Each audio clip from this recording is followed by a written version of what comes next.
మతపరమైనటువంటి అంశాలు అసలు ఒక్క నిమిషం అండి, మతపరమైన అంశాలు అసలు మనం చర్చించొద్దు దయచేసి. మనం ఈ సమాజానికి మంచి సందేశాన్ని ఇద్దాం. సోనివుడ్ గారు ఎవరైతే కేఏ పాల్ గారు ఇష్టానుసారంగా ఈ పాస్టర్ గారి మరణానికి సంబంధించి పవన్ కళ్యాణ్ గారిని అంటకట్టి మాట్లాడతారు, చంద్రబాబు నాయుడు గారిని అంటకట్టి మాట్లాడతారు, ఇది ఎట్లా, ఇది కరెక్ట్ కాదు కదా.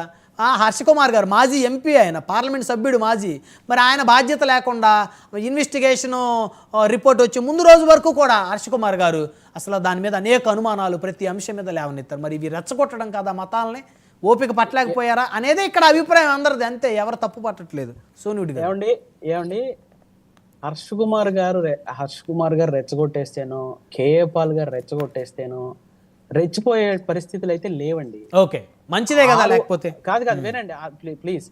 ఆయన చనిపోయిన రోజు, పోస్ట్ మార్టం జరిగిన రోజు 50-60 వేల మంది వచ్చారు సుమారుగా. దానికి ఒక మాట అన్నారండి, కేఏ పాల్ గారు ఒక మాట అన్నారు, 23 కోట్ల మంది బయటకు వస్తారంటే దేనికండి? అలాంటి వాళ్ళ మీద చర్యలు తీసుకుంటారులేండి పోలీస్ అధికారులు, ప్రభుత్వాలు. ఇంకా ఆయన కట్టడి చేసే సమయం వచ్చింది. ఆగండి, చనిపోతే మనకి చిన్నప్పటి నుంచి మీకైనా నాకైనా మనంతా సోదరులేనండి. 100% అన్నదమ్ములే మనం. చనిపోతే నలుగురు కావాలి మొయ్యటానికి అని అడగాలి. ఎందుకండి 23 కోట్ల మంది ఏం చేస్తారు? అవును, ఆయన మీద చర్యలు ఉంటాయండి. ఆయన మీద ప్రభుత్వాలు చర్యలు తీసుకుంటే ఆల్రెడీ ఐపీఎస్ అధికారులు, ఐజీ గారు చెప్పారు అందరికి నోటీసులు ఇస్తామని. ఆగండి సోనివుడ్ గారు.